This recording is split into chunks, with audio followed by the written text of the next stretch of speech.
1 फरवरी 2003 दुनिया के इतिहास का ऐसा मनहूस दिन जिसने पूरी दुनिया के लोगों की आंखें नम कर दी थीं।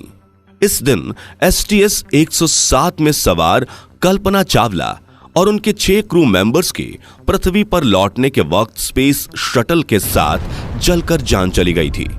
लेकिन क्या आपको पता है कि इस स्पेस शटल के लॉन्च के अगले ही दिन इसे अंतरिक्ष में भेजने वाली अमेरिकन स्पेस एजेंसी नासा को इस बात का अंदाजा लग चुका था कि आगे क्या होने वाला है, लेकिन फिर भी उन्होंने अपने एस्ट्रोनॉट्स को इस बारे में जानकारी क्यों नहीं दी?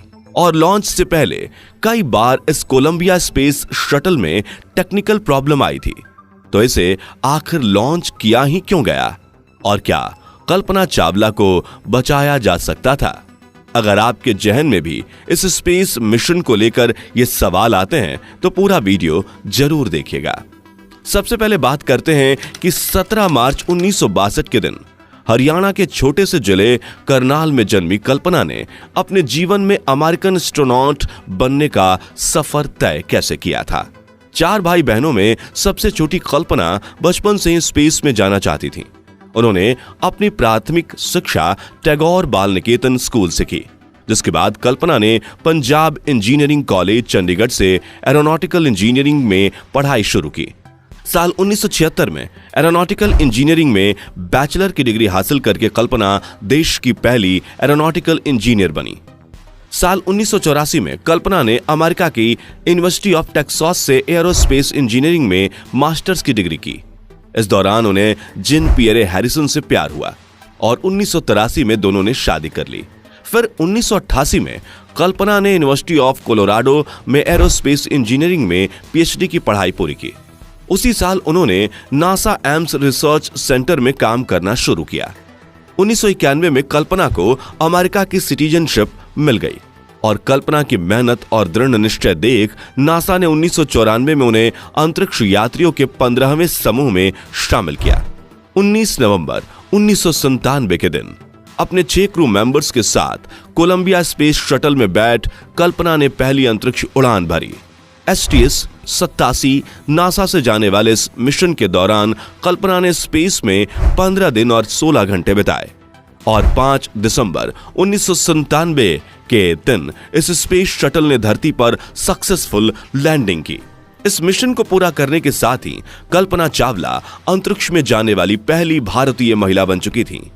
कल्पना के इस मिशन की सफलता देखते हुए 2001 में नासा ने कल्पना को एक और स्पेस मिशन के लिए चुना, जिसे STS 107 नाम दिया गया।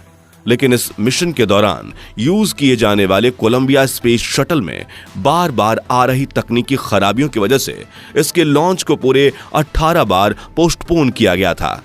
2 साल तक नासा ने इस शटल में आ रही अलग अलग खराबियों को ठीक किया, लेकिन नासा ये मानने को तैयार नहीं थी कि ये शटल स्पेस मिशन के लिए फिट नहीं है।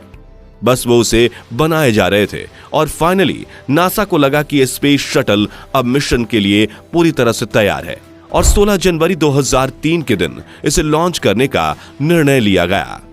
इस लॉन्च के दौरान क्रू मेंबर्स काफी खुश दिखाई दे रहे थे, क्योंकि उनमें से कुछ क्रू मेंबर्स जिंदगी में पहली बार स्पेस में जा रहे थे, लेकिन उन्हें यह पता नहीं था कि ये उड़ान उनके जीवन की पहली और आखिरी उड़ान होगी। खैर 16 जनवरी की दोपहर को कोलंबिया स्पेस शटल ने अपने रॉकेट के साथ फ्लोरिडा के कैनेडी स्पेस सेंटर से अपनी 28वीं उड़ान भरी और कल्पना का क्रू सही सलामत स्पेस में पहुंच गया, जहां उन्होंने 15 दिन 22 घंटे और 20 मिनट तक स्पेस में रहकर अपने मिशन को पूरा किया। और 1 फरवरी 2003 के दिन जब कोलंबिया स्पेस शटल अंतरिक्ष से धरती के लिए रवाना होकर तेजी से धरती के एटमॉस्फेयर में दाखिल होता है और उस पर वायुमंडल की गैसों का प्रेशर और घर्षण बढ़ता है, जिससे कुछ ही सेकंड में कोलंबिया स्पेस शटल एक आग के गोले में तब्दील हो जाता है और अपने अंदर मौजूद क्रू मेंबर्स के साथ जलकर राख हो जाता है। शुरुआत में तो इस दुर्घटना के पीछे का कारण अनजाने में हुई क्रू मेंबर्स की कोई गलती को माना जा रहा था, लेकिन जब इस मामले की तह तक जाने के लिए इन्वेस्टिगेशन शुरू हुई तो ऐसा सच सामने आया जिसने लोगों के होश उड़ा दिए। इस जांच के मुताबिक जब कोलंबिया स्पेस शटल अपने रॉकेट के साथ उड़ान भर रहा था, तभी उसके एक्सटर्नल फ्यूल टैंक की बाहरी सतह पर लगाए हुए इंसुलेशन फोम का बड़ा सा टुकड़ा करीब 800 किलोमीटर की रफ्तार से शटल के लेफ्ट विंग में जा टकराता है, जिससे उस विंग पर लगी रीइंफोर्स्ड कार्बन यानी आरसीसी की कोटिंग में 10 इंच गहरा गड्ढा बन जाता है। लॉन्च के दौरान तो इस घटना पर किसी की नजर नहीं जाती। हालांकि लॉन्च के दूसरे दिन नासा के inspector photo walking group division को इस घटना के बारे में पता लग चुका था, लेकिन फिर भी उन्होंने एस्ट्रोनॉट्स को इस बारे में कोई जानकारी नहीं दी। लेकिन ऐसा क्यों? क्या ये उनकी लापरवाही थी? और क्या कल्पना चावला और उनके क्रू मेंबर्स की जान बचाई जा सकती थी? लेकिन इसे समझने से पहले इसके साथ जुड़ी बेसिक टर्म्स को समझना होगा। दोस्तों, आप ये तो जानते ही होंगे कि जिस स्पेस शटल में एस्ट्रोनॉट बैठकर अंतरिक्ष के लिए रवाना होते हैं, उस स्पेस में पहुंचाने के लिए रॉकेट का इस्तेमाल किया जाता है। इस रॉकेट को ग्रेविटी के अपोजिट ले जाने के लिए सबसे जरूरी होता है फ्यूल, जो कि 2 तरह के होते हैं, liquid and high fuel. Liquid fuel में लिक्विड ऑक्सीजन और लिक्विड हाइड्रोजन का इस्तेमाल किया जाता है। ये दोनों ही ईंधन बहुत ही कम टेम्परेचर में ही लिक्विड फॉर्म में होते हैं, इसलिए इनका टेम्परेचर मेंटेन करने के लिए इसे एक्सटर्नल फ्यूल टैंक में भरा जाता है, जिसे अंदर और बाहर दोनों तरफ से इंसुलेशन फोम से कवर किया जाता है, ताकि बाहरी गर्मी इस फ्यूल पर असर ना करे। इस फ्यूल टैंक और रॉकेट के साथ स्पेस शटल को अटैच किया जाता है, और बाहरी गर्मी से स्पेस शटल को नुकसान ना हो, इसलिए इस पर अनेक तरह की कोटिंग मटेरियल का इस्तेमाल किया जाता है, जिन्हें छोटी छोटी टाइल्स का आकार देकर शटल पर लगाया जाता है। स्पेस शटल के ऊपरी हिस्से में लगी व्हाइट टाइल्स इसे 1200 डिग्री तापमान से बचाती है। वहीं इसके निचले हिस्से में लगी डार्क टाइल्स इसे करीब 2300 डिग्री की हीट से बचाती है। और रॉकेट से निकल रही गर्मी का सबसे ज्यादा असर शटल के विंग्स पर होता है, जिसे गर्मी से बचाने के लिए इन पर आरसीसी की टाइल्स लगाई जाती है, जो इसे करीब 3000 डिग्री की हीट से बचाती है। और कोलंबिया स्पेस शटल के लॉन्च के दौरान हुई दुर्घटना से इसके विंग के इसी आरसीसी पैनल में करीब 10 इंच का छेद हो जाता है।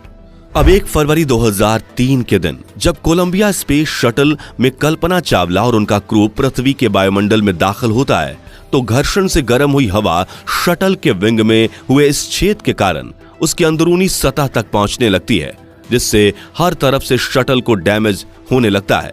और अचानक से शटल में सवार एस्ट्रोनॉट्स को एक खतरनाक झटका लगता है और शटल में ऑक्सीजन लेवल ड्रॉप होने लगता है, जिससे उन्हें सांस लेने में दिक्कत होने लगती है और ऑक्सीजन की कमी के कारण वे सभी बेहोश हो जाते हैं। इस दौरान शटल में हवा का भारी दबाव होने की वजह से उनके शरीर का तापमान काफी बढ़ जाता है और शरीर में मौजूद खून उबलने लगता है, जिससे शटल के ब्लास्ट होने से पहले ही उनकी बेहोशी में ही मौत हो जाती है, जिसकी कुछ देर बाद हीट से शटल भी एक आग के गोले में तब्दील हो जाता है और अपनी इस आखिरी उड़ान में जलकर राख हो जाता है। तो क्या इस घटना को वाकई में टाला जा सकता था? तो इस पर डेविड बेकर, जिन्होंने शटल प्रोग्राम में काम किया था, उनकी थियरी के मुताबिक स्पेस शटल का तो पता नहीं, लेकिन क्रू मेंबर्स को बचाया जा सकता था। उनके मुताबिक नासा अगले ही महीने यानी कि 1 मार्च को अटलांटिस नाम का एक और स्पेस शटल लॉन्च करने वाला था। और अगर नासा इस दुर्घटना को शुरू में ही सीरियसली लेता तो इस शटल की प्रिपरेशन को 6 हफ्तों की जगह 4 हफ्तों में फिनिश करके इसे रेस्क्यू मिशन के लिए लॉन्च किया जा सकता था। और कोलंबिया स्पेस शटल की बात करें तो इसमें एस्ट्रोनॉट को 30 दिनों तक जिंदा रखने जितना सप्लाई भी था। वैज्ञानिक की इन्हीं थियरीज की वजह से नासा पर कई सवाल खड़े हुए थे। आखिर उन्होंने इस घटना को सीरियसली क्यों नहीं लिया? तो इसी घटना पर लिखी विलियम हारवुड और माइकल केबीज की बुक कॉम चेक के मुताबिक नासा के इंस्पेक्टर फोटो वॉकिंग ग्रुप और डेब्रिस असेसमेंट टीम ने लॉन्च के 3 दिन के अंदर नासा के स्पेस शटल प्रोग्राम ऑफिस की मैनेजर लिंडा हैम से यह गुजारिश की थी कि वो डिपार्टमेंट ऑफ डिफेंस को कांटेक्ट करके उन्हें इंसुलेशन फोम के टकराने वाली दुर्घटना की हाई रेजोल्यूशन इमेज मंगवाए। लेकिन लिंडा हैम ने दोनों ही ग्रुप्स की गुजारिश को यह कहकर टाल दिया था कि यह इतना सीरियस इशू नहीं है। हालांकि लिंडा हैम से फोटोज की रिक्वेस्ट रिजेक्ट होने के बाद नासा की डेब्रिस असेसमेंट टीम ने कंप्यूटर सिमुलेटर की मदद से यह अंदाजा लगाया था कि जब 2 फीट लंबा और 1 फीट चौड़ा इंसुलेशन फोम का टाइल 800 किलोमीटर की रफ्तार से जब विंग से टकराता है तो कितना डैमेज होगा। जिससे वो ये बता पाए थे कि धरती पर वापस आते वक्त शटल को हीट डैमेज का सामना करना पड़ सकता है। लेकिन असली और नकली में तो फर्क होता ही है, इसलिए वो इस बात का अंदाजा नहीं लगा पाए कि आखिर कितना हीट डैमेज हो सकता है। 1 फरवरी 2003 के दिन उन्हें इसका सटीक जवाब तब मिला जब शटल दुर्घटना हो गई थी। तो दोस्तों, हमें इस घटना से ये सीख मिलती है कि एक छोटी सी लापरवाही बड़ी दुर्घटना में तब्दील हो सकती है। इस वीडियो में हम किसी पर इस दुर्घटना का इल्जाम नहीं लगा रहे, बस यहाँ हमने इंटरनेट पर मौजूद जानकारियों को इकट्ठा करके प्रस्तुत किया है। तो अगर आपको ये वीडियो पसंद आया हो तो जल्दी से इसे लाइक और शेयर करने के साथ जानकारी से भरपूर ऐसी ही वीडियोस देखते रहने के लिए चैनल को सब्सक्राइब और बेल बटन को जरूर प्रेस कर दीजिए। धन्यवाद।